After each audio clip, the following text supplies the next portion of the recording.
আসসালামু আলাইকুম। তো তোমাদের হলো বায়োলজি ফার্স্ট পেপার অর্থাৎ উদ্ভিদ বিজ্ঞানের প্রথম অধ্যায়ের উপরে একটা ক্লাস অলরেডি নেওয়া হয়ে গেছে। একটা ক্লাস হয়ে গেছে। তো ক্লাসটা করানোর পরে আমার কিছু অবজারভেশন ছিল। তো ওইগুলা মানে মানে ওইগুলা ঠিক করলে আরো ক্লাসগুলো আরো ভালো হবে। তো সেই অনুযায়ী ওই জিনিসগুলো তোমাদেরকে একটু জানাই। যে ধরো আমি যে ক্লাস নিই, আমি প্রথমে তোমাদেরকে বলে দিই যে তোমরা এইটা দেখাও, ওইটা দেখাও, ওইটা দেখাও, তারপরে কিছু বলে দেওয়ার পরে তারপরে আমি সবকিছু এক্সপ্লেন করা শুরু করি। তো ওরকম ভাবে সব বলে দিব, তারপরে তোমরা দাগাবা, দেন সব এক্সপ্লেন করবো। বাট জিনিসটাকে আমার মনে হচ্ছে যে যে তোমরা অনেকে হয়তো আমি আমার বেস্টটা দিয়ে বলারই ট্রাই করি যাতে তোমরা সবাই দাগাইতে পারো। আবার অনেকের একটু প্রবলেম হইতে পারে, অর্থাৎ আমার কথা শুনে হয়তো দাগাইতে প্রবলেম হইতে পারে। তো যারা ধরো দাগাইতে পারবা না বা একটু দাগানো বাদ থাকবে, বুঝতে পারবে না আমার কথাগুলো, তো তাদের জন্য আমি কি করব, আমি ওই যে যতটুকু তোমাদেরকে বলছি ততটুকু ছবি তুলে আমার ফেসবুক পেজে আপলোড দিয়ে দিব। তো তোমাদের যদি কোনো কিছু বুঝতে সমস্যা হয় বা দাগাইতে প্রবলেম হয়, তোমরা একটু আমার ফেসবুক পেজে যে ওই ছবিগুলো দেওয়া থাকবে ওই ছবিগুলো থেকে দেখে দেখে একটু দাগাই নিও। এটা হলো ফার্স্ট অবজারভেশন। সেকেন্ড অবজারভেশন হলো আমার ভিডিওগুলো একটু লেন্দি হবে। একটু লেন্দি হবে কারণ কি, আমি প্রতিটা টপিক তোমাদেরকে আমার একটু বোঝানো লাগবে। কারণ কি, তোমাদের আমি জাস্ট বায়োলজি শুরু করছি, তো বায়োলজিতে এখন যেই ওয়ার্ডটা পাবো ওইটাই আমি ধরে নেবো যে তোমরা বুঝো না। তো আমি ওই রকম ওয়ার্ড যা পাবো তাই তোমাদেরকে একটু এক্সপ্লেন করার ট্রাই করব। তো ওই হিসাবে ফার্স্টের দিকের ভিডিওগুলো একটু লেন্দি হবে। কিন্তু পরে ধরো, পরে যখন দেখো বায়োলজিতে কিন্তু প্রতিটা অধ্যায়ের সাথে প্রতিটা অধ্যায়ের অনেক মানে কি কি বলবো, তোমার প্রতিটা অধ্যায়ের সাথে প্রতিটা অধ্যায়েরই কানেকশন আছে। এই যে এখন যে ওয়ার্ড গুলো পাচ্ছ এগুলো এর পরের অধ্যায়তে পাবো, তারপরের অধ্যায়তে পাবো, জুওলজিতে গেলে জুওলজিতেও পাবা। সব জায়গায় এই ওয়ার্ড গুলো পাবা। তো আমি একবার ধরো এখন এই ওয়ার্ড গুলো তোমাদেরকে এক্সপ্লেন করে দিলাম, পরে যখন এই ওয়ার্ড গুলো পাবো তখন আর এক্সপ্লেন করা লাগবে না, কারণ আমি তখন ধরে নেবো যে আমি একবার এক্সপ্লেন করছি। তো তোমরা সেই জিনিসগুলো প্রপারলি বুঝে গেছো, তো আমি জাস্ট একটু এক্সপ্লেন করলাম বা করলামই না, এরকম ভাবে চালিয়ে যাবো।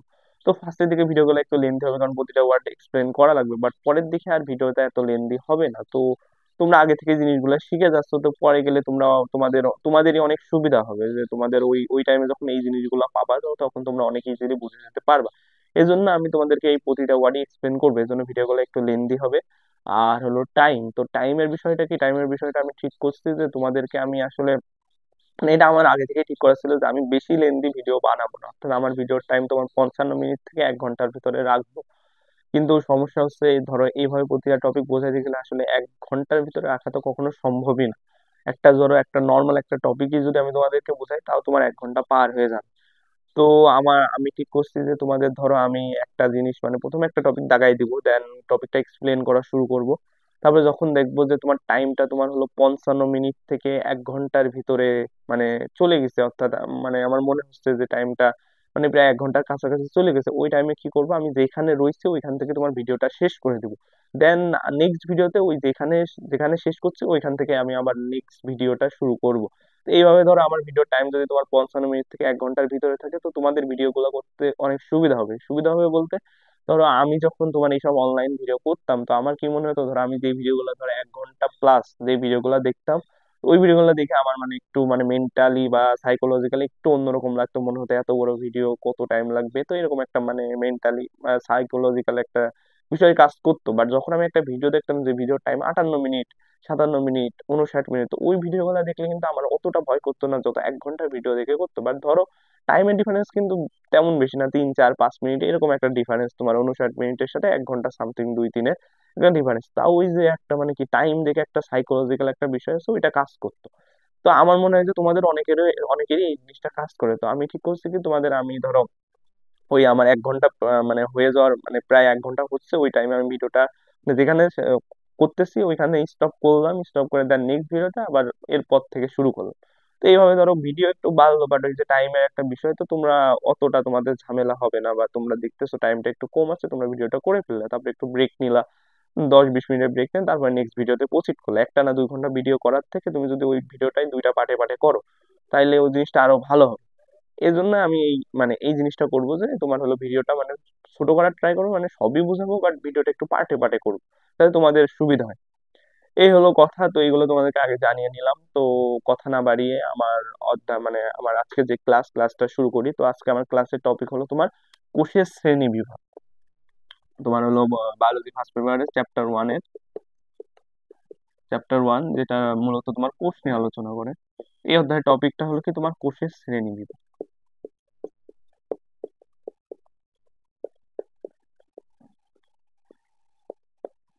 কোষের শ্রেণীবিভাগ এটা হলো আজকের টপিক।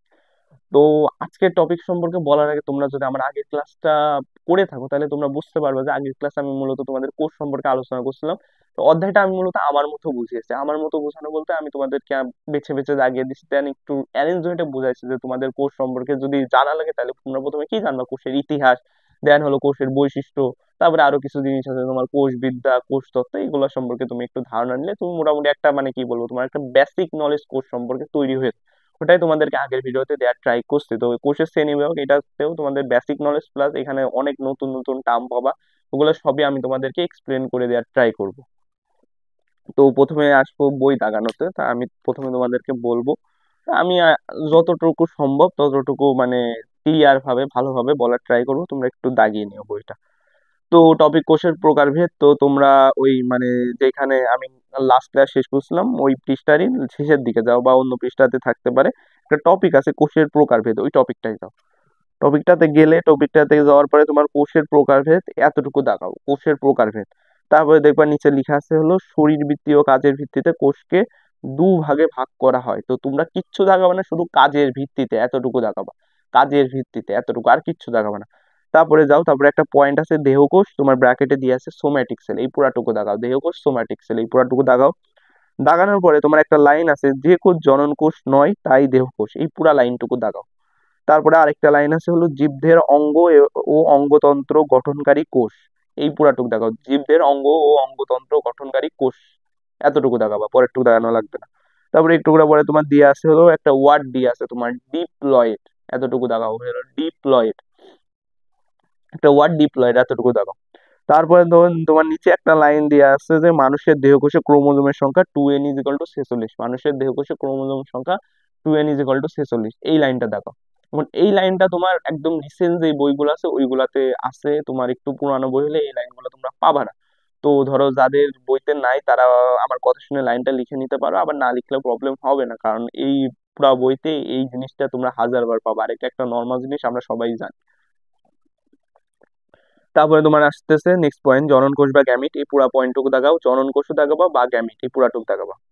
তারপরে তোমার একটা লাইন আছে যে যৌন প্রজননের জন্য ডিপ্লয়েড জীবের জননাঙ্গে মায়োসিস প্রক্রিয়ায় উৎপন্ন, তোমার হলো যৌন থেকে শুরু করে উৎপন্ন পর্যন্ত দাগাবা। দাগাইলে দাগানোর পরে একটু করে পরে একটা লাইন আছে হলো শুক্রাণু ও ডিম্বাণু জনন কোষের উদাহরণ, এতটুকু দাগাও, শুক্রাণু ও ডিম্বাণু জনন কোষের উদাহরণ এতটুকু দাগাও। দাগাইছো, দেন একটা ওয়ার্ড আছে হ্যাপ্লয়েড, এই হ্যাপ্লয়েড ওয়ার্ডটা দাগাও।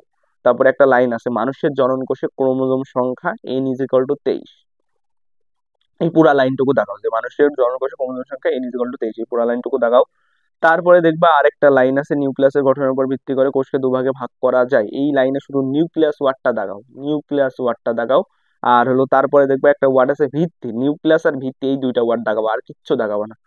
তারপরে দেখবা একটা পয়েন্ট দেয়া আছে, তোমার পয়েন্টে লিখে আছে আদিকেন্দ্রিক, প্রাককেন্দ্রিক, আদিকোষ, প্রোক্যারিওটিক সেল, এই চারটা পয়েন্টই দাগাবা, আদিকেন্দ্রিকও দাগাবা, প্রাককেন্দ্রিকও দাগাবা, আদিকোষও দাগাবা, প্রোক্যারিওটিক সেলও দাগাবা, চারটা পয়েন্টই দাগাবা। তারপরে তারপরে তোমার আছে, তারপরে একটুটা নিচে যাও, একটুটা নিচে গেলে দেখবা একটু লেখা আছে অঙ্গাণু থাকে না, এতটুকু দেখাও যে অঙ্গাণু থাকে না, মানে নিচের লাইনে, মানে ওই পয়েন্ট যে লাইনে আছে ওই লাইনের নিচের লাইনে দেখো লেখা আছে অঙ্গাণু থাকে না, এতটুকু দাগাবা, আর কিচ্ছু দাগাবা না।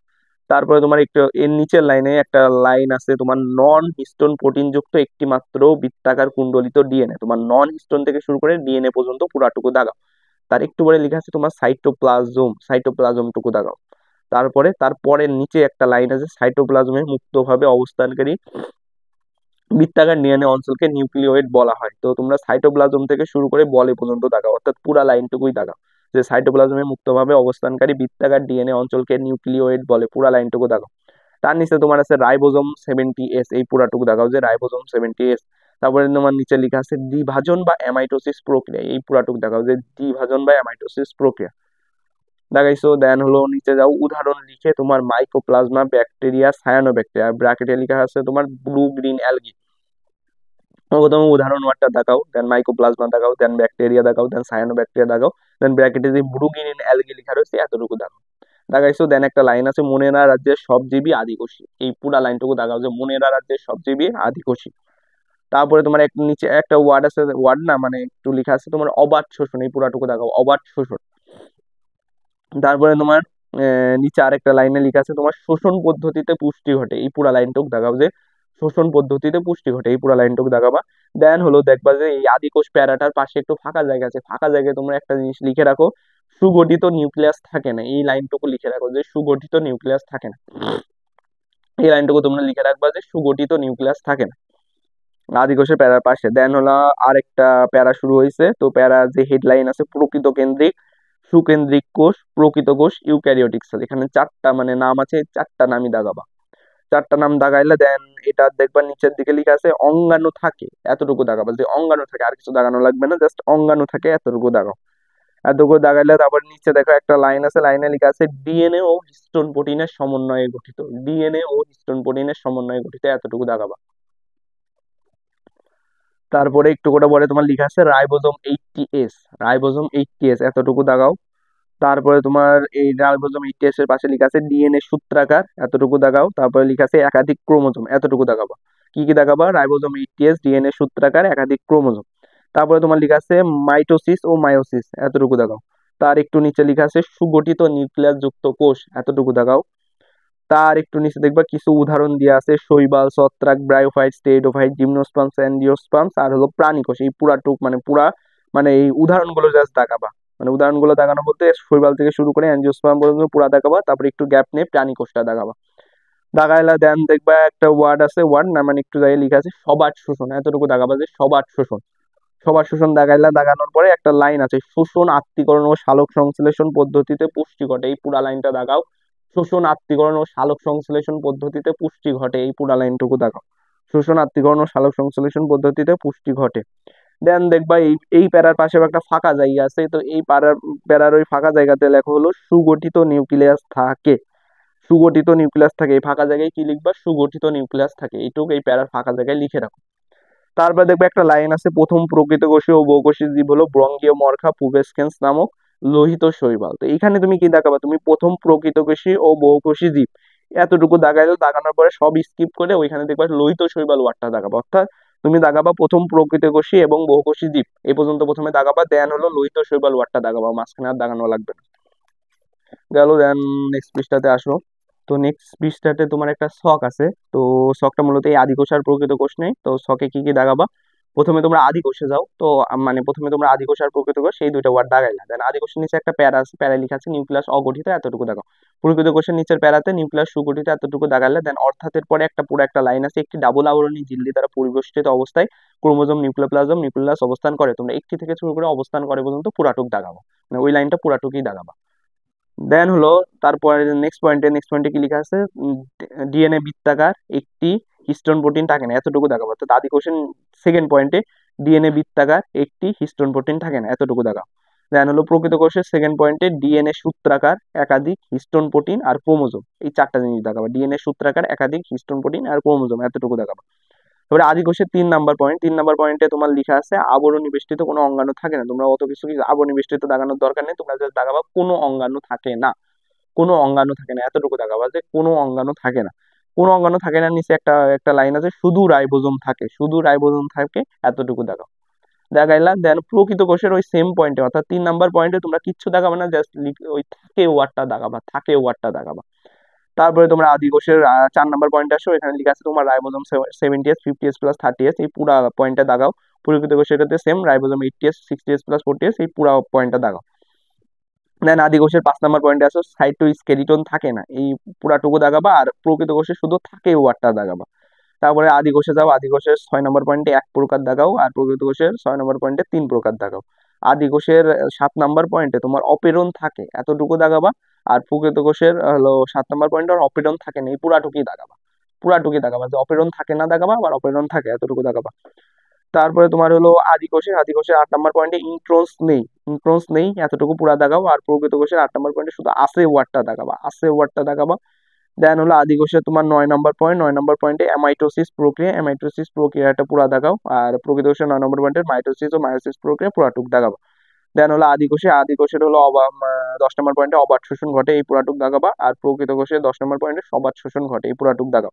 দেন আদি কোষে 12 নম্বর পয়েন্ট ট্রান্সক্রিপশনের সাথে সাথে শুরু হয়, পুরাটুক দাগাও। আর প্রকৃত কোষের 11 নম্বর পয়েন্ট ট্রান্সক্রিপশনের পরে বেশ বিলম্বে শুরু হয়, পুরাটুকুই দাগাও। এই হলো মূলত এই ছকটা। তারপরে নেক্সট প্যারাতে আসো। তো নেক্সট প্যারাতে আসলা, তারপরে তোমার হলো নেক্সট প্যারাতে তুমি জাস্ট প্রথমে অর্থাৎ 3 লিখে, যেখানে 3 লিখে আছে ওইখানে দেখবা যে প্রকৃত কোষের জীবদেহ, প্রকৃত কোষের জীবদেহ, জাস্ট এই ওয়ার্ডটুকু দাগাও যে প্রকৃত কোষের জীবদেহ, এতটুকু দাগাইলে হবে, আর কিছু দেখানো লাগবে না, যে প্রকৃত কোষই জীবদেহ এতটুকু দাগাও। দাগাইলা দেন ক দিয়ে তোমার উদ্ভিদ কোষ ওয়ার্ডটা লিখা আছে, উদ্ভিদ কোষ ওয়ার্ডটা দাগাও। দেন হলো তোমার লিখা আছে কি, তারপরে উদ্ভিদ কোষের ভিতরে যদি তুমি ঢোকো, প্রথমে একটা ওয়ার্ড পাবা, মানে প্রথমে না, একটু একটু ভিতরে গেলে একটা ওয়ার্ড পাবা কোষ প্রাচীর, এই কোষ প্রাচীর ওয়ার্ডটা দাগাও। তার একটু পরে একটা ওয়ার্ড পাবা কোষ গহ্বর, এই কোষ গহ্বর ওয়ার্ডটা দাগাও। তারপরে একটা ওয়ার্ড পাবা ক্লোরোপ্লাস্ট, এই ওয়ার্ডটাও দাগাবো। দেন থাকে এতটুকু দাগাও, অর্থাৎ কোষ প্রাচীর কোষ ঘর ক্লোরোপ্লাস্ট থাকে এতটুকু দাগাও। তার একটু পরে দেখবে একটা লাইন আছে সঞ্চিত খাদ্য শ্বেতসার, ব্র্যাকেটে তোমার হলো ইংলিশে স্টার্চ লেখা আছে, এই পুরা লাইনটুকু দাগাও। এই পুরো লাইনটুকু দাগাবে যে সঞ্চিত খাদ্য স্টার্চ ব্র্যাকেট, সঞ্চিত খাদ্য শ্বেতসার ব্র্যাকেটে স্টার্চ। আর তারপরে একটা লাইন আছে সাধারণত সেন্ট্রোজোম থাকে না, তো এই পুরাটুকু দাগাবে যে সাধারণত সেন্ট্রোজোম থাকে না, এই পুরা লাইনটুকু দাগাও। তারপর প্রাণী কোষে যাও, প্রাণী কোষের মানে প্রাণী কোষটা দাগাবা। দেন হলো এর পয়েন্ট প্রাণী কোষের ভিতরে গেলে কোষ প্রাচীর, কোষ প্রাচীর ওয়ার্ডটা পাবো, কোষ প্রাচীর ওয়ার্ডটা দাগাও। তারপরে একটা ভিতরে গেলে আরেকটা ওয়ার্ড পাবো কোষ ঘর, কোষ ঘর ওয়ার্ডটা দাগাও। তারপরে আরেকটা ওয়ার্ড পাবো ক্লোরোপ্লাস্ট, এই ওয়ার্ডটা দাগাবো। দেন একটা ওয়ার্ড আছে অনুপস্থিত, অনুপস্থিত ওয়ার্ডটা দাগাও। তারপরে দেখবে একটা লাইন আছে যে কোষে সেন্ট্রোজোম থাকে, এই পুরা লাইনটুকু দাগাবা যে কোষে সেন্ট্রোজোম থাকে, এই পুরা লাইনটুকু দাগাও। তার একটু পরে একটা লাইন আছে সঞ্চিত খাদ্য চর্বি বা গ্লাইকোজেন, তার একটু পরে একটা লাইন আছে কি সঞ্চিত খাদ্য চর্বি বা গ্লাইকোজেন, এই পুরা লাইনটুকু দাগাও। তার একটু পরে একটা মানে প্যারা আছে, প্যারার হেডলাইন আছে স্টেম সেল ওয়ার্ড, এই স্টেম সেল ওয়ার্ডটা দেখাও যে স্টেম সেল। তার একটু তার 1-2 লাইন নিচে একটা লাইন আছে তোমার জাইগোট ভ্রূণের প্রাথমিক কোষগুলো, জাইগোট ভ্রূণের প্রাথমিক কোষগুলো এতটুকু দাগাও যে জাইগোট ভ্রূণের প্রাথমিক কোষগুলো, এতটুকু দাগানোর পর দেখবো একটু পরে লেখা আছে স্টেম সেল, স্টেম সেল ওয়ার্ডটা আবার দাগাও। তারপরে একটু পরে দেখবো একটা লাইন আছে পূর্ণাঙ্গ দেহের সকল টিস্যু, এতটুকু দাগাও, পূর্ণাঙ্গ দেহের সকল টিস্যু এতটুকু দাগাইলা। দাগানোর পরে একটু পরে লেখা আছে সৃষ্টি হয়েছে, সৃষ্টি হয়েছে এটুকু দাগাও। তারপরের লাইনে যাও, পরের লাইনে একটু নিচের দিকে দেখবা লেখা আছে তিনটা জিনিসের উদাহরণ হিসেবে তিনটা জিনিসের নাম আছে bone marrow skin liver, bone marrow skin liver, এই তিনটা ওয়ার্ডই দাগাবা। দাগানোর পরে একটু করে পরে লেখা আছে তোমার স্টেম সেল থাকে, স্টেম সেল থাকে এটুকু দাগাও। তার একটু করে তোমার লেখা আছে হলো রিজেনারেশন ও রিপেয়ারের প্রচুর সম্ভাবনা থাকে, তোমরা প্রথমে দাগাবা রিজেনারেশন ও রিপেয়ারের প্রচুর, প্রচুরের পরে তোমরা কি দাগাবা সম্ভাবনা থাকে, প্রচুরের একটু পরে তোমার সম্ভাবনা থাকে এটুকু লেখা আছে সম্ভাবনা থাকে দাও। তারপরে আবার তিনটা জিনিস আছে তোমার ব্রেন কিডনি হার্টে, পুরাটুক দাগাবা। পুরাটুক দাগানোর পরে তারপরে হলো একটুকুটা নিচে তোমার লিখবা যে খুব কমই রিপেয়ার করতে পারে, খুব কমই রিপেয়ার করতে পারে, এতটুকু দেখাও। তার একটুকুটা নিচে যাবা, মানে একটু না ভালোই নিচে যাবা, দেন একটা টপিক আছে কোষের আয়তন, তো ওই টপিকটা একটু ভিতরে ঢুকলে দেখতে পাওয়া যায় একটা মানে একটু লেখা আছে সবচেয়ে ছোট কোষ, এই সবচেয়ে ছোট কোষটুকু দাগাও, এই সবচেয়ে ছোট কোষ এতটুকু দাগাও। দাগাইলা, দাগানোর পরে দেখবে একটা সাইন্টিফিক নাম আছে মাইকোপ্লাজমা সামথিং, তো তোমরা শুধু এই মাইকোপ্লাজমা ওয়ার্ডটা দাগাও, মাইকোপ্লাজমা। তার একটু ওটা পরে একটা জিনিস লেখা আছে তোমার বড় হাতের অক্ষরে পিপিএল, ওই পিপিএল টুকু দাগাও। পিপিএল টুকু দাগালা, তারপরে একটু পরে মানে নিচের লাইনে লেখা আছে বড় কোষ, বড় কোষ দাগাবা। তারপর লেখা আছে উটপাখির ডিম, এতটুকু দাগাও, বড় কোষ উটপাখির ডিম এতটুকু দাগাও। দাগাইলা, দাগানোর পরে দাগানোর একটুকুরা নিচে দেখবে একটা লাইন আছে মানবদেহের সবচেয়ে লম্বা কোষ, এই লাইনটা দাগাও, মানবদেহের সবচেয়ে লম্বা কোষ দাগাইলা। একটু গ্যাপ রেখে একটা জিনিস লেখা আছে মোটর নিউরন, এই মোটর নিউরনটুকু দাগাবা। তার একটু পরে লেখা আছে 1.37 মিটার লম্বা, এতটুকু দাগাও যে 1.37 মিটার লম্বা। এতটুকু দাগাইলে তারপরে একদম নিচে চলে যাও, একদম নিচে চলে গেলে পাবা হলো মানবদেহের ক্ষুদ্রতম কোষ হলো অনুচক্রিকা। মানবদের ক্ষুদ্রতম কোষ কি, মানবদের ক্ষুদ্রতম কোষ হলো অনুচক্রিকা, এই পুরা লাইনটুকু দাগাও। এখন এই ওয়ার্ড এই লাইনটাও অনেকের বইতে পাবা না বা অনেকের বইতে থাকবে না, তো যাদের বইতে নাই তারা একটু লিখে রাখো। এখন ধরো যাদের বইতে আছে তো তোমরা কি করবে, মানবদের ক্ষুদ্রতম কোষ হলো অনুচক্রিকা, তোমরা পাশে একটা স্ল্যাশ দিয়ে শুক্রাণু ওয়ার্ডটা লিখে রাখো, পাশে একটা স্ল্যাশ দিয়ে শুক্রাণু ওয়ার্ডটা লিখে রাখবা। আর যাদের বইতে একদমই নেই তারা ওই পাশে মানবদের ক্ষুদ্রতম কোষ হলো অনুচক্রিকা স্ল্যাশ শুক্রাণু, এই পুরাটুকু লিখবা। তারপরে দেখবা নিচে একটা ফাঁকা জায়গা আছে, তো এই ফাঁকা জায়গায় একটা লাইন লিখবা, এটা কারোর বইতেই নাই, লিখবা যে মানবদেহের বৃহত্তম কোষ ডিম্বাণু, মানবদেহের বৃহত্তম কোষ ডিম্বাণু, এই ওয়ার্ডটা নিচের ফাঁকা জায়গায় লিখে ফেলো। এই মোটামুটি আমার কোষের প্রকারভেদ মানে যে টপিকটা ছিল এটা তোমাদেরকে মোটামুটি আমি বলার ট্রাই করলাম, তো তোমরা যারা বুঝতে পেরে পুরা দাগাইতে পারছো ভালো, অনেক খুবই ভালো। আর যারা ধরো একটু বুঝতে পারো নাই, তো তারা কি করবে, একটু ব্যাকে যে যদি বোঝার একটু ট্রাই করতে পারো, বা তোমরা চাইলে আমার ফেসবুক পেজে যে ওইখানে তোমরা এটার ছবি পেয়ে যাবে, মানে এই পৃষ্ঠাগুলোর ছবি পেয়ে যাবে। তো ওইখানে যে তোমরা একটু কষ্ট করে মানে যেখানে যেখানে দাগাইতে পারো না একটু দাগাই দাগাই নে, দেন ব্যাক করে এখন আমি তোমাদেরকে টপিক গুলো বোঝানো মানে শুরু করব, যে মানে কোন টপিকে, মানে আমি তো দাগাই দিলাম, এখন দাগাই দেওয়ার পরে তোমাদেরকে এই টপিক গুলো বোঝানোর মানে ট্রাই করব। তো শুরু করি বোঝানো। তো তো আমি আশা করতেছি তোমরা ভালোভাবে সবকিছু দাগাই ফেলছো। তো আজকে আমার টপিক কি, আজকে আমার টপিক হলো তোমার কোষের শ্রেণী বিভাগ। তো কোষের শ্রেণী বিভাগ, তো কোষের শ্রেণী বিভাগ, তো এই কোষকে তোমার দুইটা জিনিসের উপরে বেস করে ভাগ করা যায়। কি কি? একটা হলো তোমার কাঁচ, আরেকটা কি, আরেকটা হলো তোমার হলো নিউক্লিয়াস।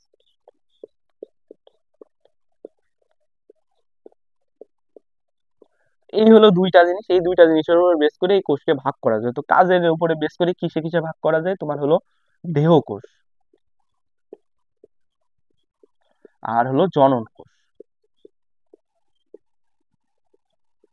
জনন কোষ, তো আমি তোমাদেরকে মানে বলবো যে তোমরা এই দুইটা কোষের যে ইংলিশ টার্মটা আছে এটা একটু মাথায় রাখো, কারণ অনেক জায়গায় কি হবে তোমার ইংলিশ টার্মটা বাংলা করে লিখে দেবে, তখন তোমরা দেহকোষ চিনো, জনন কোষ চিনো, বা ইংলিশ টার্ম জানো না, এই জন্য তোমার জানা জিনিসও তোমরা পারবা না।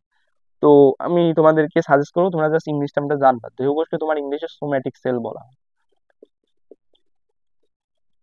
আর জনন কোষকে তোমার ইংলিশে কি বলা হয়, গ্যামেট বলা হয়। তো দেহকোষের ইংলিশ টার্ম সোম্যাটিক সেল, এটা তোমরা তেমন একটা পাবা না, কোনো কোনো জায়গায় পাইতে পারো, বাট এই গ্যামেট ওয়ার্ডটা সব জায়গায় পাবো, অর্থাৎ তোমরা এই বায়োলজি বইতে এই জনন কোষ ওয়ার্ডটার থেকে বেশি এই গ্যামেট ওয়ার্ডটা ইউজ করা হয়। তো তোমরা অনেকে মানে এই জনন কোষ আর গ্যামেট এই দুটো ওয়ার্ডের সাথে কিন্তু তেমন একটা মিল নাই, তো অনেকেই গ্যামেট ওয়ার্ডটা দেখলে মানে এটা মানে যে জনন কোষ এটা কারোরই মাথায় আসে না। তো তোমরা যদি ইংলিশ টার্মটা আগে থেকে জেনে রাখো তাহলে তোমরা বুঝতে পারো এই গ্যামেটটা মূলত আমাদের এই জনন কোষকে বোঝানো হয়েছে। তো আমি তোমাদেরকে সাজেস্ট করবো অ্যাটলিস্ট এই গ্যামেট ওয়ার্ডটা একটু মাথায় রাখবা। তো নিউক্লিয়াসের ভিত্তিতেও তোমার দুই ভাগে ভাগ করা যায়, দুই ভাগে ভাগ করা যায় কি কি, তোমার আদি কোষ আর হলো তোমার প্রকৃত কোষ। আদি কোষ আর প্রকৃত কোষ। তো তোমাদের আমি প্রথমে দেহকোষ আর জনকোষ নিয়ে একটা আলোচনা দিব, দেন হলো আদি কোষ আর প্রকৃত কোষ। তো প্রথমে শুরু করি তোমার দেহকোষ আর জনকোষ নিয়ে। তোমার একটা বেসিক ধারণা দিই আসলে এই দেহকোষটা কি জনকোষ কি, দেন আমি তোমাদেরকে বৈশিষ্ট্যগুলো পড়াবো। তো প্রথমে আসি দেহকোষ কি আর জনকোষ কি।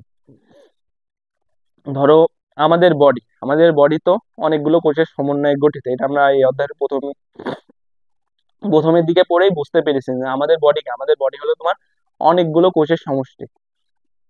এখন এটা বিজ্ঞানীরা জানে যে আমাদের বডিতে অনেক কোষ আছে, এখন তারা কি করলো, তারা একটু মানে রিসার্চ করে দেখলো যে আমাদের বডিতে তো অনেক কোষ আছে, এখন কি সবই এক ধরনের কোষ না কিছু মানে ডিফারেন্স আছে। তো তারা এরকম করে করে করে করে করে করে করে করে তারা হলো আমাদের পুরা বডির সব কোষ দেখে তারা আমাদের বডি থেকে দুই টাইপের কোষ বের করতে পারলো। দুই টাইপের কোষ বের করলো। তো দুই টাইপের কোষ বের করলো কি কি, একটা হলো তোমার দেহকোষ আর একটা হলো জনকোষ। তো তারা আরো রিসার্চ করে দেন আরেকটা জিনিস বের করলো যে আমাদের বডির তোমার 99% হলো দেহকোষ আর 1% হলো জনকোষ। এখন কথা হলো তারা কিভাবে জিনিসটা মানে ডিফার করলো যে এটা দেহকোষ আর এটা হলো জনকোষ, সাইজ বা অন্য কোনো কিছু দেখে তারা বললো যে এটা দেহকোষ এটা জনকোষ। তো তারা কি করলো, তারা একটা জিনিসের উপরে বেস করে এই ভাগটা করলো, কিসের উপরে ভাগ করে মানে ই করে মানে ভাগটা করলো, কাজের উপরে বলতে এই যে দেহকোষ, এই দেহকোষ কি, এই দেহকোষ হলো মূলত আমাদের দেহটাকে গঠন করতেছে। অর্থাৎ এই দেহকোষ তোমার মাইটোসিস বিভাজনের দ্বারা বিভাজিত হচ্ছে, বিভাজিত হয়ে হয়ে হয়ে হয়ে আমাদেরকে বডিটা তোমার গঠিত করতেছে। এই জন্য ধরো এই যে আমরা এই যে এক সময় বাচ্চা ছিলাম এখন এই যে বড় হয়ে গেছে, এটা কেমনে বড় হচ্ছে, আমাদের বডিতে এই দেহকোষগুলো বারবার বিভাজিত হয়ে হয়ে হয়ে হয়ে হয়ে হয়ে আমাদের বডিটাকে সুগঠিত করতেছে। আর জনন কোষ কি, জনন কোষের কাজটা কি, জনন কোষ কি করতেছে, এটা আমাদের বডিকে গঠন করতেছে না, তার মানে এরা কি করতেছে, এরা করতেছে হলো মূলত আমাদের এই যে পরবর্তী প্রজন্ম যে জিনিসটা কি, তুমি মানুষ ঠিক আছে, এখন তুমি যদি থাকো তাইলে তো তোমার কোনো অস্তিত্ব থাকবে না, কারণ এক না একদিন তুমি মারা যাবা। তো তুমি মরে যাওয়ার পরে তুমি ধরো বা এখন বর্তমানে যত মানুষ আছে সবাই যদি মরে যায় তাহলে কি পৃথিবীতে মানুষের কোনো অস্তিত্ব থাকবে? কখনোই না, কোনো অস্তিত্ব থাকবে না। তো কি হয়েছে, মানুষের ভিতরে কিছু কোষ আছে যারা কি করে, যারা হলো এই মানুষকে আবার তৈরি করতে পারে। তো এরকম ভাবে কিছু মানে জনন কোষ আছে। তো জনন কোষ তোমার হলো মানে মেয়েদের এক টাইপের জনন কোষ থাকে, ছেলেদের আরেক টাইপের জনন কোষ থাকে। তো মেয়েদের জনন কোষ আর ছেলেদের জনন কোষ একসাথে মিলিত হয়ে আবার একটা নতুন মানুষ তৈরি করে। এই জন্য কি হয়, এই জন্য হলো তোমার মানুষ হলো বিলুপ্ত হয়ে যায় না। এটা হলো কথা। তো এই কাজের ভিত্তিতে যে একটা হলো আমাদের জনগণের সাহায্য করে, আমাদের পরবর্তী প্রজন্ম তৈরি করে, আরেকটা হলো আমাদের দেহকে তৈরি করে। এই জন্য তোমার কাজের ভিত্তিতে তোমার হলো এই মানে কি বলবো, কোষকে দুই ভাগে ভাগ করছে, তোমার দেহ কোষ আর জনন কোষ। তো শুধু কাজের যে ডিফারেন্স, যে এই কাজ করতেছে আর ও ওই কাজ করতে, এর উপরে ভিত্তি করে যে আমরা শুধু দেহ কোষ আর জনন কোষে বিভক্ত করতে পারবো এরকম না। আরো একটা ফ্যাক্টর আছে যা মানে যেটা দ্বারা আমরা দেহ কোষ আর জনন কোষকে তোমার ডিফার করতে পারবো, সেই ফ্যাক্টরটা হলো তোমার ক্রোমোজোম। সেই ফ্যাক্টরটা কি, সেই ফ্যাক্টরটা হলো ক্রোমোজোম। এখন ক্রোমোজোম জিনিসটা কি, এটা তোমাদের আগের ক্লাসে মোটামুটি বুঝাইছিলাম যে ক্রোমোজোম কি, মানে আগে আমি যে ক্লাসগুলো নিয়েছি কোনো একটা ক্লাসে তোমাদেরকে মোটামুটি বুঝাইছিলাম। তাও তোমাদেরকে একটু বলি, ক্রোমোজোমটা আসলে কি। তোমার ধরো আমাদের কোষ আছে, ঠিক আছে, কোষের মধ্যে বিভিন্ন অঙ্গাণু আছে, বিভিন্ন কিছু আছে, তার ভিতরে একটা অঙ্গাণু আছে যেটাকে নিউক্লিয়াস বলা হয়। তো এই নিউক্লিয়াস হলো কোষের একটা অঙ্গাণু। তো এই নিউক্লিয়াসের ভিতরে তোমরা যখন ঢুকবা, এই নিউক্লিয়াসে তোমার চারটা অংশ থাকে। চারটা অংশ কি কি, তোমার নিউক্লিয়ার মেমব্রেন, নিউক্লিওপ্লাজম, নিউক্লিওলাস আর ক্রোমাটিন তন্তু। তো এই নিউক্লিয়াসের একটা পার্ট হলো তোমার ক্রোমাটিন তন্তু। তো এই যে ক্রোমাটিন তন্তু, এই ক্রোমাটিন তন্তুর আবার একটা রূপ আছে। রূপটা কিরকম, তোমার কোষের আবার দুইটা অবস্থা আছে। কোষ তোমার হয় বিশ্রাম অবস্থায় থাকে, না বিভাজন অবস্থায়। মানে একটা অবস্থায় তো তোমার কোষ জাস্ট বিশ্রাম নেয়, মানে ও নর্মালি থাকে। আর আরেকটা অবস্থা কি, কোষ তোমার বিভাজিত হয়ে নতুন কোষ তৈরি করে। তো কোষ যখন বিশ্রাম অবস্থায় থাকে, তো কোষের ভিতরে তোমার ক্রোমাটিন তন্তু দেখা যায়। বাট কোষ যখন বিভাজন অবস্থায় চলে যায়, তখন কি হয়, তখন এই কোষের এই ক্রোমাটিন তন্তুটা কি হবে, এই কোষের এই ক্রোমাটিন তন্তুটা ক্রোমোজোমে পরিণত হবে। তো কি হয়েছে, ধরো মানুষ, ফর এক্সাম্পল মানুষ, তো মানুষের ধরো এটা হলো মানুষের নিউক্লিয়াস। এটা হলো তোমার মানুষের নিউক্লিয়াস। মানুষের নিউক্লিয়াসের মধ্যে তোমার এই যে ক্রোমাটিন তন্তু আছে, ক্রোমাটিন তন্তু আছে। এটা হলো ধরো এই নিউক্লিয়াসটা। এখন কোষটা কি আছে, বিশ্রাম অবস্থায় আছে। এখন আমার কোষটা কিসে গেল, তোমার বিভাজন অবস্থায় চলে গেল। কোষ যখন বিভাজন অবস্থায় চলে যাবে, এই যে ক্রোমাটিন তন্তু ওটা নিউক্লিয়াসে পরিণত হয়ে যাবে। তো এর ক্রোমাটিন তন্তু তোমার ক্রোমোজোমে পরিণত হয়ে যাবে। তো এরকম ক্রোমোজোম তৈরি হবে তোমার এই নিউক্লিয়াসের মধ্যে। তো জিনিসটা কি, জিনিসটা হলো তোমার কোষের যে ক্রোমাটিন তন্তু একটা সুতার মতো পেঁচায় থাকে, মানে এক মনে হয় কি একটা জিনিসই আছে। বা যখন এটা ক্রোমোজোমে পরিণত হবে, তখন কিন্তু একটা ক্রোমোজোম হবে না, অনেকগুলো ক্রোমোজোম হবে। এখন এইটা হলো তোমার প্রজাতি ওয়াইজ ভ্যারি করে। অর্থাৎ মানুষ একটা প্রজাতি, কুকুর একটা প্রজাতি, বিড়াল একটা প্রজাতি, তোমার সিংহ একটা প্রজাতি। তো এরা বিভিন্ন প্রজাতি। তো তুমি দুনিয়ায় যত মানুষ পাবা সবারই একটা সেম অ্যামাউন্টে ক্রোমোজোম থাকে। দুনিয়াতে যত কুকুর পাবা সকল কুকুরে একটা সেম অ্যামাউন্টে ক্রোমোজোম থাকে। তো জিনিসটা এরকম। তো আমি যেহেতু মানুষের এক্সাম্পলটা ইউজ করতেছি, তো মানুষের ক্ষেত্রে এখানে তুমি 46টা ক্রোমোজোম পাবা। 46টা ক্রোমোজোম পাবো। তো আমরা সবাই একটা জিনিস জানি যে মানুষের দেহে ক্রোমোজোম সংখ্যা 46টা। তো এই জিনিসটা আমরা সবাই জানি। তো আমাদের কনসেপ্টটা ঠিক আছে, হ্যাঁ আমরা ঠিকই জানি যে মানুষের দেহে ক্রোমোজোম সংখ্যা 46টা। বাট আমাদের কনসেপ্টে একটু ভুল আছে। ভুলটা কি, আমরা যদি আর একটু স্পেসিফিকলি বলি যে মানুষের দেহ কোষে ক্রোমোজোম সংখ্যা 46টা, তাহলে জিনিসটা একদম প্রপারলি এক্স্যাক্টলি জিনিসটা একটু বলা হবে। বাট আমরা যদি বলি যে মানুষের দেহে ক্রোমোজোম সংখ্যা 46টা, তাহলে এই জিনিসটাতে একটু ভুল থাকবে। কেন ভুল থাকবে, ঠিক আছে মানুষের দেহ মানে ঠিক আছে মানুষের দেহে ক্রোমোজোম আছে 46টা, কিন্তু মানুষের দেহ কোষে ক্রোমোজোম তুমি 46টা পাবা, কিন্তু মানুষের জনন কোষে তুমি কখনোই 46টা ক্রোমোজোম পাবা না। বাট মানুষের দেহ তো তোমার শুধু দেহ কোষ নিয়ে গঠিত না, এর ভিতরে তো জনন কোষও আছে। এই জন্য জিনিসটা যদি আরো অ্যাপ্রোপ্রিয়েটলি বলতে চাও, তাহলে তোমাদের বলা লাগবে মানুষের দেহ কোষে তোমার 46টা ক্রোমোজোম আছে। এখন কথা হলো ভাইয়া, তাহলে জনন কোষ কি হলো, জনন কোষে 46টা ক্রোমোজোম নাই, তাহলে কিভাবে মানে ওইখানে ক্রোমোজোম মানে কত কয়টা আছে, মানে মানে সংখ্যাটা ডিফার কেন করবে। তো ওই জিনিসটা তোমাদেরকে আগে বোঝাই যে কেন এই সংখ্যাটা ডিফার করে। তো তোমরা ইসে যাও, তোমার হলো দেহকোষ। তো আমাদের বডির, আমি আগেই বলে রাখছি যে আমাদের বডির তোমার 99% কি দেহকোষ। অর্থাৎ আমাদের বডির ম্যাক্সিমাম কোষই হলো দেহকোষ। তো আমাদের বডিতে অনেক কোষ আছে, ধরো আমাদের ফুসফুসের কোষ, আমাদের হৃৎপিণ্ডের কোষ, আমাদের হাতের কোষ, পায়ের কোষ, সবই হলো দেহকোষ। তো আমাদের দেহে একটা অঙ্গ আছে, মানে এটা হলো মূলত আমাদের জনন অঙ্গ। অর্থাৎ জনন অঙ্গ কাদের বলে, আমাদের প্রজননের সাথে সম্পৃক্ত যে অঙ্গগুলো আছে ওইগুলাকে জননাঙ্গ বলে। তো ছেলেদের ক্ষেত্রে ছেলেদের একটা জননাঙ্গ আছে, সেটাকে তোমার শুক্রাশয় বলা হয়। শুক্রাশয় বলা হয়। তো এই শুক্রাশয় ওয়ার্ডটার সাথে অনেকে পরিচিত, আর অনেকে আবার এই শুক্রাশয় ওয়ার্ডটার সাথে পরিচিত না। মানে অনেকে চিনো, মানে অঙ্গটা কি, বাট তোমরা জিনিসটার নাম যে শুক্রাশয় তোমরা জানো না। এখন জিনিসটা আসলে এইভাবে যদি আমি বলি যে তোমরা যে এই নামে চিনো, এটা আসলে বললে অনেক ইনঅ্যাপ্রোপ্রিয়েট টাইপ হবে। তো আমি তোমাদেরকে সাজেস্ট করবো, ধরো যারা চিনো ভালো কথা, আর যারা চিনো না তারা একটু গুগলে সার্চ করো, যে শুক্রাশয় নামটা লিখে একটু সার্চ করো, তাহলে তোমরা বুঝতে পারবে আসলে এটা কোন অঙ্গকে বোঝাচ্ছে। এটা হলো ছেলেদের জননাঙ্গ। তো আমাদের বডির এই শুক্রাশয়, তো এই শুক্রাশয়ের ভিতরেও তুমি দেহকোষই পাবা কয়েকটা। দুই তোমার দুইটা দেহকোষ পাবা। তো দুইটা দেহকোষ পাবা। তো দুইটা দেহকোষ কি কি, একটাকে তোমার বলা হয় সার্টোলি কোষ। সার্টলি কোষ, আরেকটা তোমার হলো জনন মাতৃকোষ।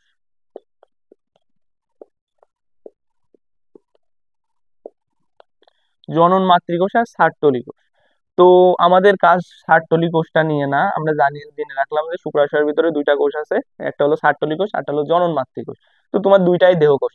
এখন আমাদের প্রথম মানে একটা মিসকনসেপ্ট কি, আমাদের একটা মিসকনসেপশন হলো আমরা এই যে জনন মাতৃকোষ, এখানে এই জনন ওয়ার্ডটা দিকে ভাবি যে এই জনন মাতৃকোষ হলো এক ধরনের জনন কোষ।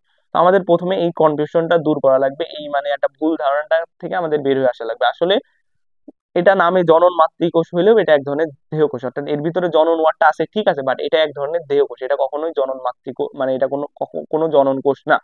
তো আমাদের প্রথমত এই মিসকনসেপশনটা দূর করা লাগবে যে জনন মাতৃকোষ কি, জনন মাতৃকোষ কোনো জনন কোষ না, জনন মাতৃকোষ হলো ওয়ান কাইন্ড অফ দেহকোষ।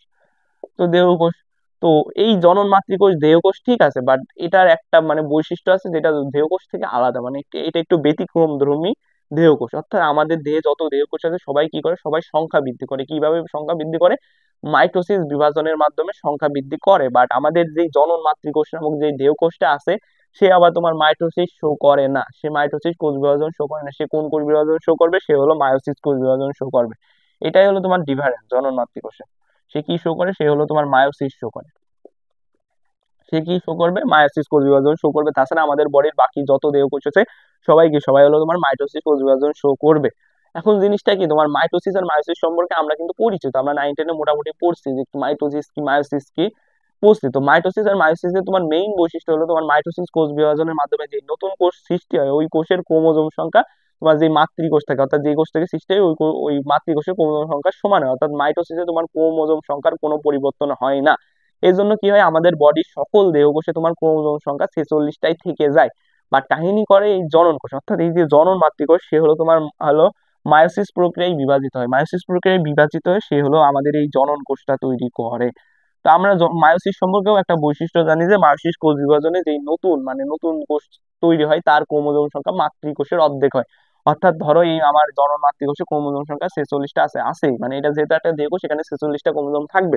বা যখন এই 46টা ক্রোমোজোম মায়োসিস বিভাজনে বিভাজিত হয়ে জননকোষ তৈরি করে, তখন এই জননকোষে আর 46টা ক্রোমোজোম থাকবে না। এই জননকোষে কয়টা ক্রোমোজোম থাকবে? তোমার 23টা ক্রোমোজোম থাকবে। এই কারণে তোমার হলো জনন কোষে ক্রোমোজোম সংখ্যাটা ডিফার করে। বাট এই জনন কোষ ব্যতীত আমাদের যত দেহকোষ আছে সবকিছুতেই তোমার 46টা ক্রোমোজোম থাকে। এটা হলো তোমার প্রথম কথা। এখন দ্বিতীয় কথা কি, দ্বিতীয় কথা হলো তো তোমাদের এই শুক্রাশয়ের মধ্যে জনন মাতৃকোষ আছে। তো শুক্রাশয় থেকে তোমার যেই জনন কোষটা তৈরি হয়, মানে শুক্রাশয় থেকে, শুক্রাশয় যেহেতু ছেলেদের জননাঙ্গ, তো এখানে একটা যেই জনন কোষটা তৈরি হবে এটা মূলত ছেলেদের জনন কোষ। তো শুক্রাশয়ের সাথে মিল রেখে এই জনন কোষটার নাম তোমার শুক্রাণু দেয়া হয়েছে। শুক্রাণু দেয়া হয়েছে, শুক্রাণু দেয়া হয়েছে। এখন এটা হলো ছেলেদের ক্ষেত্রে। এখন মেয়েদের ক্ষেত্রেও এরকমই একটা জননাঙ্গ আছে যেটাকে তোমার ডিম্বাশয় বলা হয়। তো এই জননাঙ্গ সম্পর্কে তোমরা যখন হলো বা জুওলজি 9 নাম্বার অধ্যায় পড়বা তখন আরো বিস্তারিত জানতে পারবা। তো অনেকেই চিনো না, তো চাইলে একটু মানে ওই অধ্যায়টাতে ঢুকে আগে থেকে চিনে নিতে পারো। আর যদি না চিনার ইচ্ছা থাকে, চিনো না, পরে আমি চিনিয়ে দিব। তো এই হলো তোমার মেয়েদের মেয়েদের যে জননাঙ্গ ওটাকে তোমার ডিম্বাশয় বলা হয়। ডিম্বাশয় বলা হয়। তো এখানেও সেম তোমার জনন মাতৃকোষ থাকবে। তো ওই জনন মাতৃকোষটা তোমার মায়োসিস প্রক্রিয়ায় বিভাজিত হয়ে ওটা কি তৈরি করবে? ওটা হলো তোমার ডিম্বাণু তৈরি করবে। ডিম্বাণু তৈরি করবে। তো মেয়েদের মেয়েদের ক্ষেত্রে মেয়েদের জনন কোষটা হলো ডিম্বাণু। তো এটাও সেম মায়োসিস প্রক্রিয়ায় বিভাজিত হবে। তো এখানে তোমার 23টা ক্রোমোজোমই থাকবে। তো শুক্রাণু আর ডিম্বাণু মূলত জীবের হলো জনন কোষ। তো এই হলো মোটামুটি তোমার ধারণা যে কি শুক্রাণু কি ডিম্বাণু। তো এখানে আরো দুইটা ওয়ার্ড সম্পর্কে তোমাদের একটু জানা লাগবে। আমরা মোটামুটি জিনিসটা মোটামুটি ভালোভাবে বুঝতে পারছি। তো আর দুইটা ওয়ার্ড সম্পর্কে যদি তোমরা এখনই জেনে রাখো তাহলে তোমাদের মানে জ্ঞানটা একদম পুরোপুরি নেওয়া হয়ে যাবে। তো ওই দুইটা ওয়ার্ড কি, তোমাদেরকে একটু ওই দুইটা ওয়ার্ড সম্পর্কে একটু পরিচয় করিয়ে দিই। আচ্ছা, এইগুলো থাকুক, এগুলো আপাতত থাকুক। হ্যাঁ, তো দুইটা ওয়ার্ড কি কি, তোমার হ্যাপ্লয়েড, একটা ওয়ার্ড হলো হ্যাপ্লয়েড। তো ওয়ার্ড দুইটার নাম তোমরা সবাই শুনছো, বাট ওয়ার্ড দুইটা সম্পর্কে তোমাদের কিঞ্চিত ধারণা আছে, পুরোপুরি ধারণা নাই। তো ওই পুরোপুরি ধারণাটাই আমি দেওয়ার ট্রাই করবো। তোমরা যেহেতু ওই জিনিসগুলো যদি বুঝতে পারো তাহলে এই দুইটা ওয়ার্ড বুঝতে তোমাদের সমস্যা হবে না। তো হ্যাপ্লয়েডকে তোমার এন দ্বারা প্রকাশ করা হয়, আর ডিপ্লয়েডকে তোমার 2n দ্বারা প্রকাশ করা হয়। তো আমরা এতটুকু জানতে পারছি যে আমাদের দেহকোষে 46টা ক্রোমোজোম থাকে আর জননকোষে 23টা ক্রোমোজোম থাকে। এটা আমি মানুষের এক্সাম্পল ইউজ করছি, এই জন্য 46-23 হলো। বাট আমি ধরো মানে অন্য কিছুর উদাহরণ ইউজ যদি করি, ফর এক্সাম্পল ধরো আমাদের মানে শুধু যে জীব এরকম না, তোমার উদ্ভিদের ক্ষেত্রে ধরো ধান, ধানে তোমার টোটাল 42টা ক্রোমোজোম থাকে। 42টা না, 24টা, সরি। তোমার ধানে টোটাল 24টা ক্রোমোজোম থাকে। এখন ধানের 24টা ক্রোমোজোম থাকে, এখন ধানের ক্ষেত্রে এদের যে দেহকোষ থাকে, এদের দেহকোষে তাহলে তুমি কয়টা ক্রোমোজোম পাবা? 24টাই পাবা। বাট এদের জননকোষে কয়টা ক্রোমোজোম পাবা? এদের জননকোষে কিন্তু তোমার 24টা ক্রোমোজোম থাকবে না, এদের জননকোষে 12টা ক্রোমোজোম থাকবে।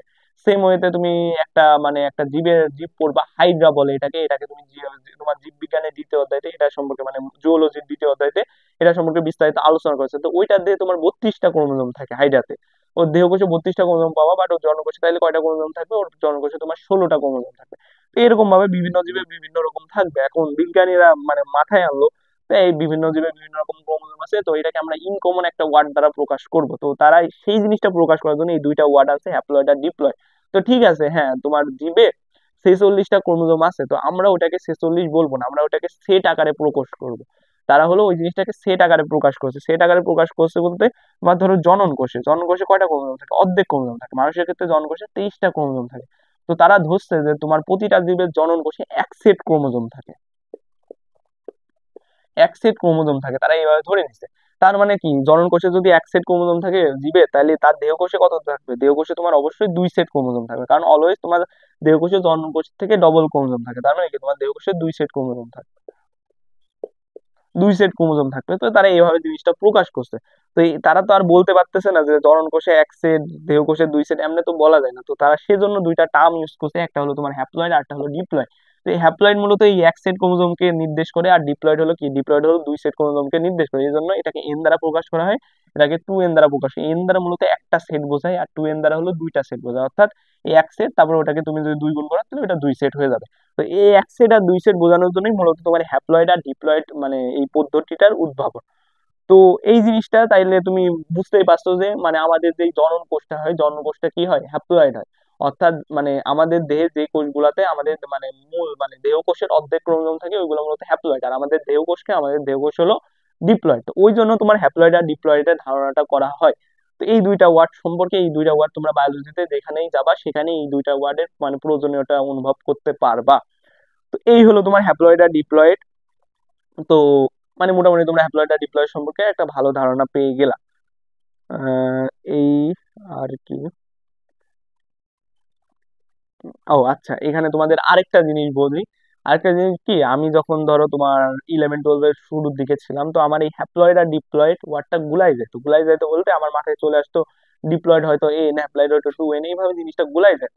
তো আমি একটা ট্যাকটিক্স ইউজ করতাম জিনিসটা মনে রাখার জন্য। তো তোমাদেরকে জিনিসটা একটু বলে দিই, তো বলে দিলে তোমরা মানে তোমাদের সুবিধা হবে। মানে অনেকের এই প্রবলেমটা হইতে পারে, তো তোমরা এই জিনিসটা ফলো করতে পারো। তো আমরা একটা ওয়ার্ড চিনি, ডাবল। এই ওয়ার্ডটা তো আমরা সবাই চিনি, ডাবল। তো ডাবল মানে মূলত দ্বিগুণকে বোঝায়। এখন তোমরা জাস্ট হ্যাপ্লয়েড ওয়ার্ডটা উচ্চারণ করো আর ডিপ্লয়েড ওয়ার্ডটা উচ্চারণ করো, আর ডাবল ওয়ার্ডটা উচ্চারণ করো। অবশ্যই তোমরা ডাবলের সাথে এই ডিপ্লয়েড ওয়ার্ডটার একটা মিল পাবা। তো আসলে কি, আসলে তো তোমার ডিপ্লয়েড তো ডাবলই। ডিপ্লয়েড কি, ডিপ্লয়েড ডাবল, কিসের ডাবল? হ্যাপ্লয়েডের ডাবল। আমি কি করতাম যে হ্যাপ্লয়েড আর ডিপ্লয়েড আমার ভিতরে কনফিউশন বেঁধে গেছে, কোনটা এন হবে কোনটা 2n হবে। আমি জাস্ট এই ডাবল ওয়ার্ডটা মাথায় রাখতাম, ডাবল। দেন একটু মিলাতাম যে ডাবল, আচ্ছা ডাবল, ডিপ্লয়েড এর সাথে ডাবল এর মিল আছে না? হ্যাপ্লয়েড, হ্যাঁ ডিপ্লয়েড এর সাথে আছে, তার মানে কি ডিপ্লয়েডই ডাবল হবে, আর ডাবল মানে 2n। আর হলো হ্যাপ্লয়েড, তো তাহলে এটা ডিপ্লয়েড যদি 2n হয় তাহলে হ্যাপ্লয়েড তো nই হবে। এইভাবে আমি জিনিসটা মাথায় রাখতাম, তোমরা মাথায় রাখতে পারো। এই মোটামুটি আমি তোমাদেরকে দেহকোষ আর জনকোষের মোটামুটি একটা বেসিক ধারণা দিয়ে দিছি। এরপরে আমি তোমাদেরকে বৈশিষ্ট্য পড়াবো। তো বৈশিষ্ট্য আসি।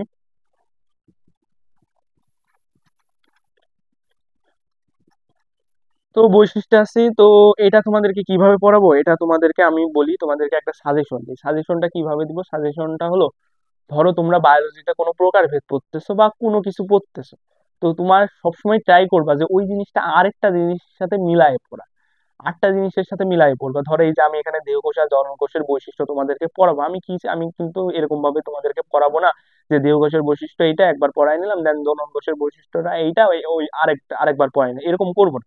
তোমাকে কিভাবে পড়াবো? আমি তোমাদেরকে একদিকে দেহকোষের বৈশিষ্ট্য পড়াবো, আরেকদিকে জননকোষের বৈশিষ্ট্য পড়াবো। এক্ষেত্রে তোমাদের কি হবে? এক্ষেত্রে তোমাদের ই হবে, ধরো তোমরা এই ক্ষেত্রে 3 থেকে 4টা প্রশ্নের অ্যান্সার জাস্ট একটা জিনিস থেকেই করতে পারবা। তো তোমার পরীক্ষা আসলো যে দেহকোষের বৈশিষ্ট্য লেখো, তুমি লিখে দিলা দেহকোষের বৈশিষ্ট্য। তোমার পরীক্ষা আসলো জনকোষের বৈশিষ্ট্য লেখো, তুমি লিখে দিলা জনকোষের বৈশিষ্ট্য।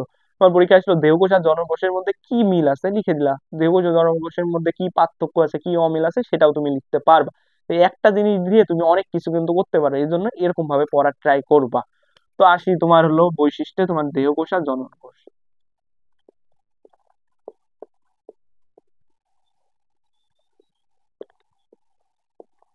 দেহকোষ আর জননকোষ। তো আমরা ফার্স্ট পয়েন্ট যেহেতু আমরা মিলাই পড়বো, তো একটা মানে জিনিসের উপরে বেস করে আমরা দুইটা পয়েন্ট দেবো, মানে দুইটা জিনিসের দুইটা পয়েন্ট দেবো। তো প্রথমে আসি, তো প্রথমে আমরা যা শিখছি তার ভিতর থেকে পয়েন্ট বের করার ট্রাই করবো। তো আমরা প্রথমে কোষ বিভাজনের উপরে বেস করে একটা পয়েন্ট দিব। তোমাদের আমি আগে বুঝাইছি, তো ওইখানে আমি তোমাদের বলছি যে তোমার দেহকোষ কি হয়, দেহকোষ নিজের সংখ্যাটা বৃদ্ধি করে কিসের মাধ্যমে, মাইটোসিস কোষ বিভাজনের মাধ্যমে। মাইটোসিস কোষ বিভাজনের মাধ্যমে তোমার দেহকোষের সংখ্যাটা বৃদ্ধি হয়। তো কিন্তু এখন তোমার মাথায় একটা কথা আসছে, হ্যাঁ ভাই ঠিক আছে, তোমার আপনার দেহকোষের সংখ্যা মাইটোসিসের মাধ্যমে বিভাজিত হয়, মেনে নিও। বাট তো আপনি তো বললেন একটা হলো দেহকোষ আছে যেটাকে জনন মাতৃকোষ বলা হয়, তো এই জনন মাতৃকোষটা আপনার মাইটোসিস শো করতেছে না, তাহলে আপনি কিভাবে বলতেছেন যে দেহকোষ আপনার মাইটোসিস কোষ বিভাজন দেখায়? তো তোমাদেরকে বায়োলজির আরেকটা জিনিস বলি, যে বায়োলজিতে তোমার যখন বৈশিষ্ট্য, মানে বায়োলজি মূলত তোমার বৈশিষ্ট্যের উপরে, তুমি যেখানে যা পড়বা সবকিছুর বৈশিষ্ট্য, এর বৈশিষ্ট্য, ওর বৈশিষ্ট্য, ওর বৈশিষ্ট্য।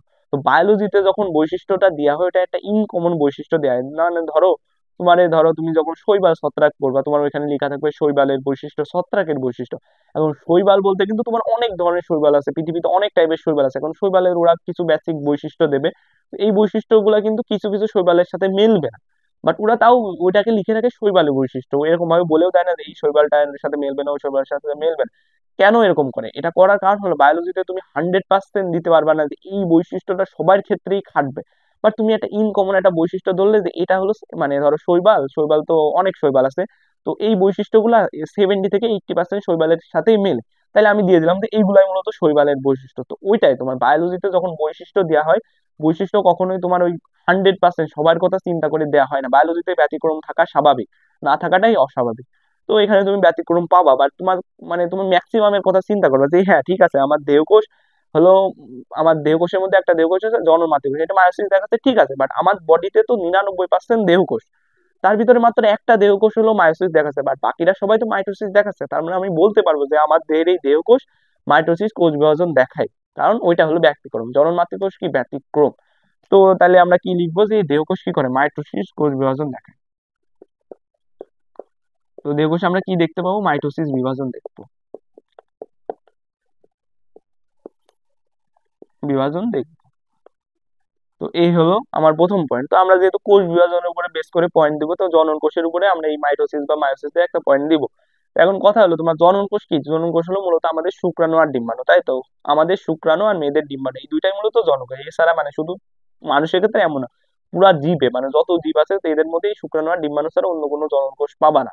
তো এই শুক্রাণু আর ডিম্বাণু মূলত জনন কোষ। তো এই শুক্রাণু আর ডিম্বাণু আমি তোমাদেরকে যখন পড়াইছি, এরা কি হয়, এরা হলো জনন মাতৃকোষ থেকে মায়োসিসের মাধ্যমে মানে তৈরি হয়। তো এদের তৈরিটা এইভাবে হয়, এরা এরকম না যে মাইটোসিস বিভাজনের মাধ্যমে এরা তৈরি হচ্ছে, অর্থাৎ শুক্রাণু আছে আমাদের বডিতে, দেন এটা মাইটোসিস করে এর সংখ্যা বাড়াই যাচ্ছে বাড়াই যাচ্ছে, ডিম্বাণু আছে সে মাইটোসিস করে বাড়াই যাচ্ছে, বা এরকম কিছু নেই। এরা কি, এরা হলো দেহকোষ থেকে মায়োসিসের মাধ্যমে সৃষ্টি হয়। তার মানে কি আমরা এরকম কোনো পয়েন্ট দিতে পারবো না যে জনন কোষ মাইটোসিস দেখায় বা মায়োসিস দেখায়, এরকম দিতে পারবো না। মানে আমরা একটা পয়েন্ট যেহেতু আমরা কোষ বিভাজনের উপরে বেস করে দিতে পারবো, তার মানে আমাদের দেখা লাগবে এই জনন কোষের সাথে কোষ বিভাজনের সম্পর্কটা কি। এরও কিন্তু একটা সম্পর্ক আছে। এই জনন কোষটা মূলত কিভাবে তৈরি হচ্ছে, এটা মূলত তোমার হলো জনন মাতৃকোষ থেকে মায়োসিস বিভাজনের বিভাজনের মাধ্যমে তৈরি হচ্ছে। তো আমরা একটা পয়েন্ট লিখতে পারি যে এগুলা কি হয়, এগুলো হলো হলো মায়োসিস বিভাজনের মাধ্যমে এদের উৎপত্তি ঘটে, এরকম একটা পয়েন্ট আমরা লিখতে পারি। যে আমরা ডাইরেক্টলি লিখতে পারি না যে জনন কোষে মায়োসিস ঘটে, এটা লিখতে পারবো না, বাট আমরা লিখতে পারবো যে মায়োসিস বিভাজনের মাধ্যমে এদের উৎপত্তি ঘটে, মায়োসিসের মাধ্যমে এদের উৎপত্তি।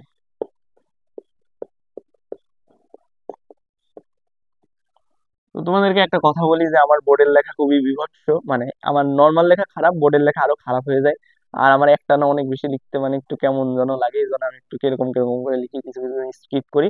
বাট আমি সবকিছু তোমাদেরকে মুখে বলি, তো তোমরা একটু মানে ক্যাচ করে একটু মানে নোট যদি নোট করো, মানে নোট করবলে একটু ক্যাচ করে লেখার ট্রাই করো। তাছাড়া আমি মোটামুটি লিখি, বাট ওইটাকেই তোমরা একটু তোমাদের মতো করে ধরো, আমি এখানে মায়োসিসের মাধ্যমে উৎপত্তি ঘটে, বাট আসলে কি বলে মায়োসিস বিভাজনের মাধ্যমে উৎপত্তি ঘটে, তো এরকম ভাবে বলে, তো তোমরা একটু লিখে নিও ওরকম ভাবে। তো এই হলো আমাদের প্রথম পয়েন্ট গেল। And দ্বিতীয় পয়েন্ট কি, দ্বিতীয় পয়েন্ট যে হ্যাপ্লয়েড আর ডিপ্লয়েডের পয়েন্ট, এটাও তোমাদেরকে এক্সপ্লেন করছি যে আমাদের দেহকোষে তোমার 46টা ক্রোমোজোম থাকে, অর্থাৎ 2 সেট ক্রোমোজোম থাকে, তো এই জন্য আমাদের দেহকোষ হলো ডিপ্লয়েড বা 2N। আর আমাদের জনন কোষে কি, জনন কোষে হলো 1 সেট ক্রোমোজোম থাকে, কারণ এটা দেহকোষ থেকে মায়োসিসের মাধ্যমে সৃষ্টি হয়, অর্থাৎ 23টা ক্রোমোজোম থাকে। তার মানে কি তোমার হলো দেহকোষ কি, দেহকোষ হলো ডিপ্লয়েড অর্থাৎ 2N। আর হলো জনন কোষ কি, জনন কোষ হলো তোমার হ্যাপ্লয়েড অর্থাৎ N। এই হলো তোমার মূলত আমাদের হলো দেহকোষ আর জনন কোষের মানে আরেকটা পার্থক্য। এন্ড থার্ড আরেকটা পার্থক্য, দেন থার্ড পার্থক্যে আমরা কিসে আসবো, উদাহরণে আসবো। তো উদাহরণ আমি তোমাদেরকে দেহকোষের উদাহরণ তেমন একটা বলি নাই, বা জনকোষের উদাহরণ একদম সাফ সাফ বলে দিছি যে জনকোষ কি, প্রতিটা জীবেই এই দুইটা জনকোষই পাবে, একটা কি, একটা শুক্রাণু আর একটা হলো ডিম্বাণু। তার মানে প্রতিটা জীবের ক্ষেত্রে এই জনকোষ ফিক্স, শুক্রাণু আর ডিম্বাণু। তাহলে জনকোষের উদাহরণটা লিখে ফেলো, শুক্রাণু আর ডিম্বাণু, শুক্রাণু আর ডিম্বাণু। এখন কথা হলো, আমি কিন্তু তোমাদেরকে দেহকোষের উদাহরণ সম্পর্কে তেমন কিছু বলি নাই। তো এখন একটা জিনিস মাথায় রাখবা যে পৃথিবীতে শুক্রাণু আর ডিম্বাণু বাদে যত কোষ আছে সবই দেহকোষ। জাস্ট এই কথাটা মাথায় রাখবা। তো তুমি মুখস্থ রাখবা না যে দেহকোষ কারা, তুমি জাস্ট মাথায় রাখবা যে পৃথিবীতে শুক্রাণু আর ডিম্বাণু জনন কোষ, আর এটা বাদে যা আছে সব হলো দেহকোষ। এখন তুমি মুখস্থ করো না, এবার তুমি জানো যে শুক্রাণু আর ডিম্বাণু জনন কোষ, এখন তোমার পরীক্ষার খাতায় এই যে দেহকোষেরটা তো আর ফাঁকা রাখলে হবে না, লিখা লাগবে। তো তুমি কি লিখবা? তুমি লিখবা ধরো মানুষের ক্ষেত্রে, মানুষের কি, মানুষের হাতের কোষ, পায়ের কোষ, ফুসফুসের কোষ, তারপরে হলো হৃৎপিণ্ডের কোষ, এগুলাই কি, এগুলা হলো দেহকোষের উদাহরণ। এছাড়া উদ্ভিদের ক্ষেত্রে উদ্ভিদের কাণ্ড, মূল, পাতা, এগুলাই হলো দেহকোষের, এরকম ভাবে তোমরা লিখে দিও। বাট কখনো এর ভিতরে যা শুক্রাণু আর ডিম্বাণু ওয়ার্ডটা আনবা না, তাছাড়া যে কোনো কিছু ইউজ করতে পারো। এই হলো তোমার উদাহরণ। তো আমি মোটামুটি তোমাকে 3টা পয়েন্ট মিলাই মিলাই বলছি। এখন বায়োলজিতে পয়েন্ট লেখার ক্ষেত্রে আরো একটা ইম্পর্টেন্ট জিনিস তোমাদেরকে বলি, যে যখন তোমরা পয়েন্ট লিখবা, দেখবা প্রতিটার ভিতরে একটা অন্যরকম বৈশিষ্ট্য তুমি পেয়ে যাবা। যেমন তোমার দেহকোষের একটা অন্যরকম বৈশিষ্ট্য আছে, যেমন এইগুলা কিন্তু আমি একটা মানে ক্লাসে ফেলাইছি, যেটা আমি কোষ বিভাজনের উপরে ভিত্তি করে বলছি, এটা হলো ক্রোমোজোমের উপরে ভিত্তি করে বলছি, এটা উদাহরণের উপরে ভিত্তি করে বলছি। বাট এরকম একটা থেকে দুইটা উদাহরণ পাবা যেগুলোকে তুমি কোনো কিছুর উপরে ভিত্তি করে বলতে পারবা না। অর্থাৎ মানে ওটার আসলে কোনো ক্লাসে তুমি ফেলাইতে পারবে না। মানে ধরো এরকম কোষ বিভাজনের উপরে ভিত্তি করে দুইটা পয়েন্ট দিছি, বাট আমি আরেকটা পয়েন্ট নিলাম, ওইটার উপরে আমি আর মানে ধরো দেহকোষের একটা উদাহরণ দিলাম ওই পয়েন্টটার উপরে, বাট জনকোষের আর কোনো উদাহরণ দিতে পারবো না। তো এরকম মানে কিছু পয়েন্ট তোমরা পেয়ে যাবা। তো ওইগুলা কি করবা, ওইগুলো মূলত অন্যান্য এরকম একটা পয়েন্টের উপরে বেস করে, অর্থাৎ এই পয়েন্টটা দেহকোষের একরকম আর জনকোষের আরেক রকম। তো এরকম একটা পয়েন্ট তোমরা উদাহরণের ভিতরে, মানে তোমরা যখন এরকম বৈশিষ্ট্য বা পার্থক্য লিখবে তার ভিতরে ঢুকাই দিবা। তো আমি 4 নম্বরে এরকম অন্যান্য একটা বৈশিষ্ট্যকে ঢুকাবো। অন্যান্য কি, তোমার দেহকোষ, দেহকোষের ক্ষেত্রে একটা অন্যান্য বৈশিষ্ট্য হলো যে দেহকোষ। এই দেহকোষ কি, দেহকোষ মূলত তো আমাদের অঙ্গ প্রত্যঙ্গ এইগুলাকেই তো তৈরি করতেছে, তাই না? তোমার হাত বলো, পা বলো, ইভেন তোমার এই শুক্রাশয়, এটা কি, এই শুক্রাশয় কিন্তু আমাদের জনন কোষকে তৈরি করে। কিন্তু এই যে আমাদের জনন কোষ এই শুক্রাশয় তৈরি করতেছে, বাট এই শুক্রাশয়টা কি, এই শুক্রাশয়টাও কিন্তু মূলত দেহকোষ দ্বারাই তৈরি। তো দুইটা কোষ আছে, সার্টলি কোষ আর হলো তোমার হলো জনন মাতৃকোষ, কিন্তু এই দুইটা কোষ কি, এই দুইটা কোষই কিন্তু তোমার দেহকোষ দ্বারা তৈরি। মানে একটা অঙ্গ সে আমার জনন কোষ তৈরি করতেছে, বাট সেও কিন্তু দেহকোষ দ্বারাই তৈরি। তো এই হলো বিষয়টা। তার মানে কি, তার মানে আমরা বলতে পারি যে দেহকোষ হলো একটা জীবদেহে অঙ্গ প্রত্যঙ্গ সৃষ্টিকারী কোষ। দেহকোষ কি, জীবদেহে অঙ্গ প্রত্যঙ্গ সৃষ্টিকারী কোষ। কারণ কি, আমাদের দেহের যত অঙ্গ প্রত্যঙ্গ আছে সবকিছু কিন্তু দেহকোষ দ্বারা গঠিত। তার মানে কি, দেহকোষ কি, জীবদেহে অঙ্গ প্রত্যঙ্গ সৃষ্টিকারী কোষ।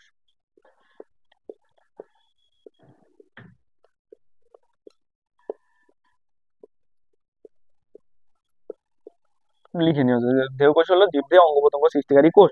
তো সেম ওয়েতে আমরা জনকোষের একটা অন্যরকম টাইপের একটা কি দেবো, অন্যরকম টাইপের একটা মানে পয়েন্ট দিব। তো এর অন্যরকম টাইপের পয়েন্ট কি, তো আমাদের মানে আমরা জানি যে জনকোষ কি, জনন কোষ নামে জনন আছে, এটা মূলত আমাদের জননে অংশগ্রহণ করে। জনন বলতে এই যে মানে জনন বা প্রজনন মানে দুইটা সেমই বোঝায়। তো এই দুইটা জিনিস আসলে কি, মানে এই জিনিসটা আসলে কি, জনন বা প্রজনন, এটা মূলত হলো আমাদের পরবর্তী বংশধর সৃষ্টি করার যে প্রসেসটা, ওই জিনিসটাকে তোমার ইনকমন হলো জনন বা প্রজনন বলা হয়।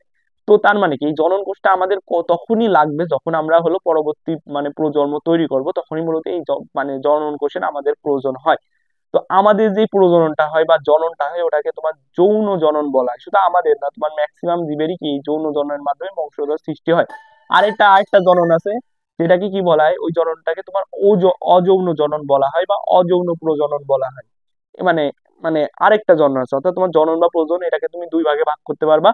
একটা হলো যৌন আর একটা হলো অযৌন, এরকম তুমি দুই ভাগে ভাগ করতে পারবা।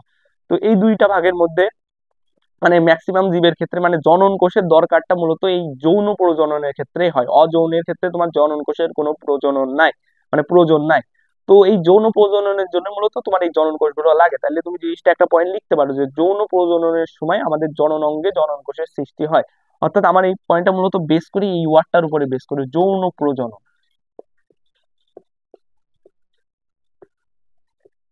যৌন প্রজননের সময় তোমার হলো জননাঙ্গে জননাঙ্গে তোমার জনন কোষ সৃষ্টি হয়, এরকম একটা পয়েন্ট লিখবা। তো এই পয়েন্টটা কেন লিখবা, এই পয়েন্টটা লিখবা বলতে তুমি এখানে জাস্ট যৌন প্রজনন ওয়ার্ডটা মেনশন করবা, তারপরে বাকি যা লিখো যে কোনো কিছু লিখতে পারো।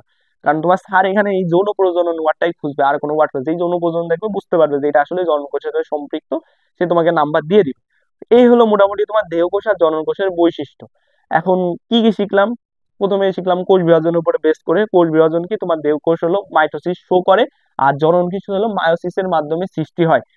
দেন হলো দেহকোষে হলো তোমার 46টা ক্রোমোজোম থাকে বা 2 সেট ক্রোমোজোম থাকে, এই জন্য এটা ডিপ্লয়েড বা 2n। আর হলো জনকোষ কি, জনকোষে 23টা ক্রোমোজোম থাকে বা 1 সেট ক্রোমোজোম থাকে, এই জন্য এটি হ্যাপ্লয়েড বা n। উদাহরণে আসি, উদাহরণে তুমি যে জনকোষের উদাহরণ দুইটা মাথায় রাখবা, যে শুক্রাণু আর ডিম্বাণু হলো জনকোষের উদাহরণ। এইটা ব্যতীত দুনিয়ায় যা কিছু আছে সবকিছু কি দেহকোষের উদাহরণ। মানে একটা অন্যরকম টাইপের একটা বৈশিষ্ট্য মাথায় রাখা হচ্ছে যে দেহকোষ কি আমাদের অঙ্গ আর প্রত্যঙ্গ সৃষ্টিকারী কোষ। আর জনন কোষ কি, জনন কোষ হলো যৌন প্রজননের সময় আমাদের জননাঙ্গের সৃষ্টি হয়। এরকম একটা পয়েন্ট। তো এই মূলত তোমার দেহকোষ আর জনন কোষের বৈশিষ্ট্য।